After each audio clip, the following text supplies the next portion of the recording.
मेरे प्यारे सभी साथियों को मेरा यानी संजीव कुमार का नमस्कार। उम्मीद करते हैं आप लोग मस्त एकदम ठीक ठाक होंगे और यही सब ठीक है। पढ़ाई आप कर रहे होंगे, वीडियो आप देख रहे होंगे और मैंने लगभग इसमें 6 वीडियो बना दिए हैं चक्रवृद्धि ब्याज के। केवल आज से मैं जो कुछ शुरू कर रहा हूं वो पेपर में आए, फिलहाल जो इसके पहले पढ़ा है वो भी पेपर में कहीं ना कहीं आए हुए ही प्रश्न थे, लेकिन उनका क्या था, वो प्रश्न हमारी हेल्प कर रहे थे क्या बेस बनाने में, उनको समझने में, चक्रवृद्धि ब्याज को, साधारण ब्याज को समझने में हमारी मदद कर रहे थे। अब जो मैं क्वेश्चन करूंगा वो चक्रवृद्धि भी हो सकता है, साधारण भी हो सकता है, दोनों का कंबाइंड क्वेश्चन भी हो सकता है। तो उम्मीद करते हैं इस बात को आप समझेंगे और चलिए देखते हैं आज के क्वेश्चंस। ठीक है, कह रहा सुरेखा कोई धनराशि उधार लेती है और वो उसे 5547 रुपए की 5547 रुपए की 2 समान वार्षिक किस्तों में वापस करती है। ब्याज की गणना चक्रवृद्धि आधार पर की जाती है। यदि ब्याज दर कितना है 7.5%, ब्याज दर कितना है 7.5%, तो 7.5% को हम क्या ले सकते हैं 3/40 फ्रैक्शन के रूप में लिखना चाहे तो 3/40 हो जाएगा। तो ब्याज की गणना कितनी हो रही है, चक्रवृद्धि आधार पर हो रही है, तो पहले क्या होगा, पहले इसका ब्याज 40 होगा, मतलब मूलधन 40 है तो ब्याज कितना हो जाएगा, ब्याज सहित धन कितना हो जाएगा 43।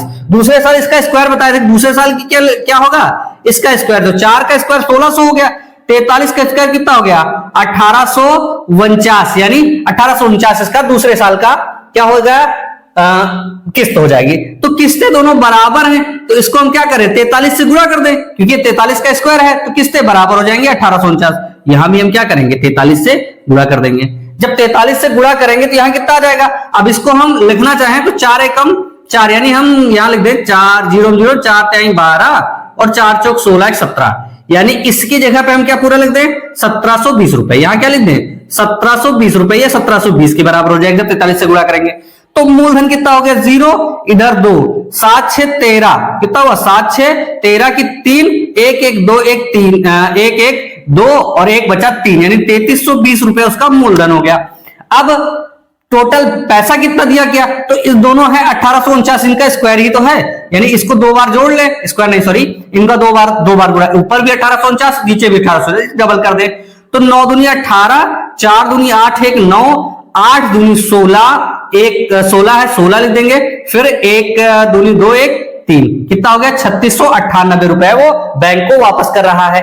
तो अब यहाँ एक किस्त बराबर का है कि है भाई 1849 हमारा का है बराबर है 5547। वास्तविक में भाई हम देख रहे हैं तो ये हमारा यूनिट हो रहा है कि इतने यूनिट को वापस कर रहा है, तो इतने यूनिट बराबर का है कि 1847 के, तो कितने बार कितने गुना है 3 गुना है, क्या है 3 गुना है, यानी इसकी यूनिट का वो 3 गुना है। तो ब्याज यहां कितना चुका रहा है, ब्याज 8 से 0 गए 8, भाई इतना का वो सामान था और इतना उसने जमा किया, तो बाकी जो यूनिट बची वो काहे की ब्याज की है। तो 8 से 0 गए 8 और 9 से 2 गए 7 और 6 से 2 गए 3, यानी 378 रुपए 378 यूनिट वो जमा कर रहा है। ये क्या है 3 गुना इसका कर देंगे, क्यों, क्योंकि ये जो यूनिट है इसका 3 गुना ही तो ही मिल रहा है ये, तो इसका 3 गुना करो तो 8 त्रिक 24, 3 7 त्रिक 21 और 21 2 23, 3 त्रिका 9 9 2 11, यानी ब्याज कितना हो गया 1134। यही इसका आंसर हो गया। ठीक है, यही इसका क्या हो गया आंसर। ठीक, चलिए देखते हैं अगला क्वेश्चन।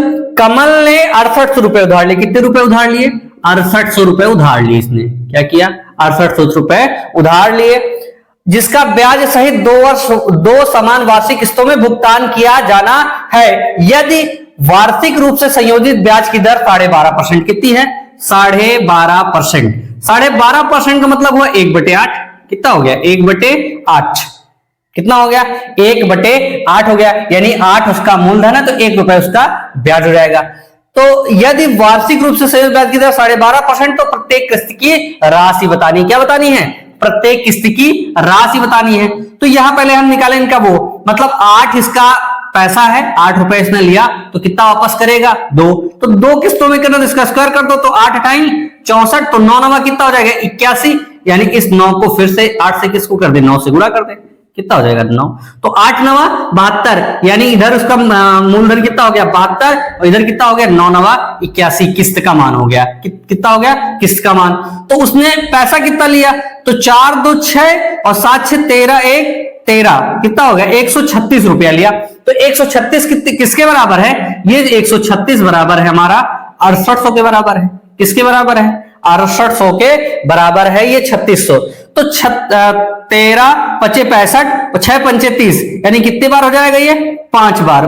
कितने बार में चला जाएगा 50 बार में, सॉरी 136 5 68 होता है 680। तो 136 को अगर 5 में पढ़े तो 180, एक जीरो लगा दिए, यानी ये कितना है 50 गुना है। क्या है 50 गुना है, ये मूलधन इसका 50 गुना है। तो किस्त भी तो इसका 50 गुना होगी। तो 81 को हम क्या करें गुणे 50 कर दे। तो 50 से करेंगे तो 0 0 हो जाएगा, 5 1 कम 5 और 5 8 40, यानी कितना हो जाएगा 4050 रुपए एक किस्त की वैल्यू हो जाएगी। क्या हो जाएगी 4050 रुपए एक किस्त की वैल्यू हो जाएगी। आइए देखते हैं अगला क्वेश्चन। अगला क्वेश्चन कह रहा है एक व्यक्ति इस शर्त पर उधार लेता है कि वह प्रथम वर्ष के अंत में 3150 रुपए वापस करेगा और दूसरे के वर्ष के अंत में वो 4410 रुपए वापस करेगा। यदि चक्रवृद्धि ब्याज की वार्षिक दर 5% है तो राशि का मूल्य क्या है, यानी उसे कितना रुपया लिया था। दर कितनी है, इधर बता रहे हैं कि 5% है। 5% मतलब क्या हुआ 1/5 को 5 दूनी 10, यानी 1/20 हो गया। कितना हो गया फ्रैक्शन में 1/20, मतलब पहले साल अगर 20 लेगा तो कितना देगा 21 देगा। फिर क्या होगा 20 का स्क्वायर, यानी दूसरे साल वो 400 लेगा तो कितना लौटाएगा 21 का स्क्वायर 441, इतना उस राशि उसको लौटा देगा। तो अब यहां एक चीज कह रहा बराबर नहीं बता रहा, वो कह रहा है कि पहले वर्ष यानी ये वाला कितना काहे के बराबर है, ये हमारा 3150 रुपए के बराबर है। पहले वर्ष वो 3150 रुपए लेता है और दूसरे वर्ष क्या करता है वो लौटाता है 4410 रुपए। इतना लौटाता है, क्या करता है इतने रुपए लौटाता है। तो मूलधन पूछा है, यानी इधर की वैल्यू पूछी है। तो इसका क्या है, ये तो 10 गुना एकदम एग्जैक्ट दिख रहा है। अब 21 कितना गुना है इसका कितना गुना है 5, यानी ये हो जाएगा 15 15 एकम 15 15 30 31, कितने गुना है 15 गुना है। कितने गुना है 15 15 एकम 15 15 दूनी 30 और 1 31, इधर 15 गुना है। तो अब यहां भी इसको कर दो, यहां 20 को क्या कर दो 15 से गुणा, तो 15 दूनी 30, 3000 इधर हो गया। कितना हो गया 3000। अब इसमें कितने गुना था 10 गुना, तो 10 से इसको गुणा कर दो, कितना हो जाएगा 4000। कितना हो जाएगा 4000, तो कितना हो गया मूलधन 4 3 7, यानी मूलधन कितना हो गया 7000। ये बात समझे कि नहीं समझे भाई, मैंने क्या कहा भाई 20 लेता है तो क्या लौटाएगा 21, क्योंकि दर तो वही 5% है। अब वो 400 लेगा तो कितना लौटाएगा 441, क्योंकि यहां उसने ये नहीं कहा कि ये राशि उनका किस्त बराबर है। उसने कहा कि पहले साल वो 2150 रुपए देता है और दूसरे साल उसने 4410 रुपए देके लोन को खत्म कर दिया, अमाउंट को खत्म किया। तो ये 21 का है बराबर है 3150 के बराबर, यानी 15 गुना है। तो मूलधन भी तो 15 गुना होगा, तो मूलधन को 15 गुना कर दिया 3000 निकल आया। ये पहले साल उसने पहले साल इतना वो अमाउंट दिया होगा। और दूसरे साल क्या हुआ 4110 रुपए उसने दिया था, 4110 रुपए इसका 10 गुना था, 10 गुना इसने दिया, इसको भी 10 गुना कर दिया, 400 का 10 गुना 4000 आ गया।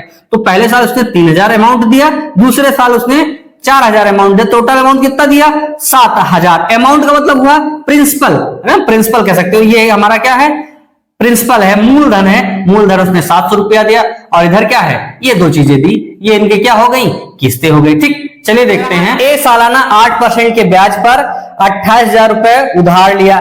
यदि पहले वर्ष के अंत में उसने 5780 का भुगतान कर दिया तो दूसरे वर्ष के अंत में बकाया राशि है कितनी, ये बताना है।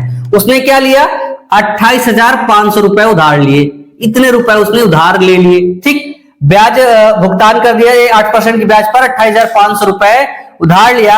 यदि पहले वर्ष के अंत में उसने 5780 का भुगतान कर दिया तो दूसरे वर्ष के अंत में बकाया राशि क्या होगी, ये चक्रवृद्धि की बात कर रहा है। तो क्या कह रहा है 8% का दर है, तो इसको पहले साल का तो 8% देना ही पड़ेगा। इसका 8% निकालो, इसका 8% इससे यहां दशमलव लगा के 1% निकाल के 8 से गुणा कर देंगे। तो 8 5 40, 8 अठाई 64, 4 68। 8 दूनी 16, 16 और 6 22, कितना हो गया ब्याज उसका?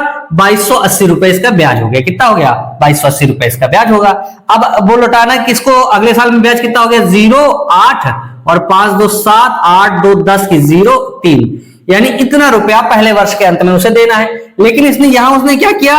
5780 रुपए वापस कर दिए। क्या किए? 5780 रुपए वापस कर दिए। क्या किए? वापस कर दिए। 0 घटा दो इसको, 0, 8 से 8 गए 0, 7 से 7 गए 0, इधर कितना बचा? 25, यानी अब उसे क्या है? 2500 का ही ब्याज देना पड़ेगा। फिर वो इस पर अब चूंकि 2 साल के बाद पूछ रहे हैं कितना देना पड़ेगा, तो इसका फिर 2 साल बाद 8% ब्याज तो लगेगा, तो 8 का इसका 8 गुना कर दो, तो 8 गुना इसका कितना हो जाएगा? 8 से गुणा करो, यहां दशमलव लगा लेंगे, क्या निकलेगा? 1%, 0 से गुणा किए 0 हो गया, 8 45 की 0, 8 दूनी 16 और 4 20, यानी 2000 इसका हो गया। क्या हो गया? 2000 हो गया।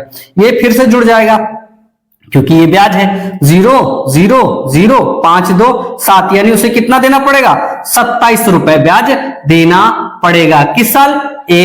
2 साल के बाद। 2 साल के बाद उसे टोटल 27 रुपए और देने पड़ेंगे। ठीक है ना? चलिए देखते हैं अगला। एक ऋण को 2 समान दर वार्षिक 10% है, जो कि वार्षिक रूप से चक्रवृद्धि होती है और प्रत्येक किस्त 5808 रुपए की है, तो इस योजना के लिए जाने वाले कुल ब्याज का 60% रुपए के निकटतम मान तक ज्ञात करें। ये बताना है हमें। ठीक, क्या बताना है? ये चीज बतानी है। तो ब्याज की दर कितनी है? 10%। तो 10% का मान मैंने क्या बताया? 1/10 होता है। क्या होता है? 1/10। मतलब अगर वो 10 लेगा तो कितना चुकाएगा? 11 चुकाएगा। फिर दूसरे साल क्या लेगा? 100 लेगा तो 121 रुपए चुकाएगा। कितना है चुकाएगा? 121 रुपए। जब दर बराबर है तो ये इसको 11 से गुणा कर दो। जब 11 से गुणा करोगे, यानी इसको 11 से, जब मतलब ये 11 था, इसको 11 से गुणा करोगे तो कितना आ जाएगा? यहाँ 121 आ जाएगा। कितना आ जाएगा? 121 आ जाएगा। इधर भी 11 से गुणा करो, जब 11 से गुणा कर दोगे तो कितना आ जाएगा? यहाँ 110 रुपए आ जाएगा। कितना आ जाएगा? 110 रुपए आ गया। तो यहाँ टोटल कितना हो गया? 0, यानी यहां जोड़ेंगे इसको तो कितना हो जाएगा? 102, यानी 210 रुपए इसका मूलधन हो गया। ब्याज कितना हो जाएगा? 112 2 4 1 2, यही हो जाएगा। तो यहां ब्याज कितना देना पड़ा? 32। कितना देना पड़ा? 32 यूनिट ब्याज देना। कितना देना पड़ेगा? 32 यूनिट का ब्याज देना पड़ा। और किस्त कितने की है? किस्त है हमारी इनके, क्या नाम है? 5808 रुपए। कितनी है? 5808 रुपए। 5808 रुपए 121 का कितने गुना है? 48 गुना है। कितना गुना है? 48। तो 48 गुना है, इसको भी हम 48 गुना कर दें तो हमें क्या पता चल जाएगा? ब्याज। यानी इसको हम क्या कर दें? 48 गुना कर दें। तो 48 गुना क्या होगा? 32 गुणे 48। इन दोनों का गुणा कर देंगे तो हमें क्या पता चल जाएगा? ब्याज पता चल जाएगा। लेकिन कह रहा हूं ब्याज नहीं पूछ रहा, इस योजना में लिए जाने वाले कुल ब्याज का 60%। क्या? इस ब्याज का 60%, यानी ये 100 के बराबर है तो इसका 60% हमें बताना है। 1 0 से 1 0 कट गए। इन दोनों को जब हम गुणा करेंगे कितना आ जाएगा? 921.6। क्या हो जाएगा? 921.6 रुपया। ये इसका आंसर हो जाएगा। ठीक ना? क्या हो जाएगा? ये इसका आंसर हो जाएगा। आप लोग गुणा करके देख भी लीजिएगा। ठीक, इसको चेक एंड वेरीफाई कर लीजिएगा, क्योंकि ये चीजें वेरिफिकेशन पर चलती हैं। आप ज्यादा से ज्यादा 6 से गुणा करेंगे। गुणा करना तो आप भी जानते हैं, काटना तो जानते हैं। इसको देखिएगा। चलिए देखते हैं कि आज आप मतलब ये जो वीडियोस है आपको पसंद आ रहे होंगे। अगर आपको पसंद आ रहे हैं तो लाइक करिए, शेयर करिए और सब्सक्राइब करिए, और मित्रों से भी कहिए कि वो इसको सब्सक्राइब करें और थोड़ा सा हमें मोटिवेशन दें। आपको मैंने पहले भी बताया कि मेरा एक एसएसओ टेलीग्राम ग्रुप है, उससे भी जुड़ सकते हैं। एसएसओ संजीव सर ऑफिशियल जिसे कहते हैं, Sanjeev sir official discuss group है, उस पर भी आप जुड़ सकते हैं। और संजीव सर टेलीग्राम चैनल है, उस पर भी आप जुड़ सकते हैं। दोनों पे मैं क्विज के क्वेश्चन भी डाल रहा हूं। ठीक, आप उनको ज्वाइन करें। अगर उनमें कोई दिक्कत होती तो उनको भी बताइए। इधर कोई समस्या होती तो भी आप मुझे एसएसओ डिस्कस ग्रुप ज्वाइन करके वहां पर अपनी समस्या आप मुझे लिख सकते हैं। उस समस्या का मैं तुरंत तो नहीं, लेकिन निस्तारण करने का प्रयास करूंगा। ठीक ना? तो आज के लिए इतना ही रखता हूं। मिलता हूं अगले वीडियो में। तब तक के लिए सभी मित्रों को नमस्कार। जय हिंद।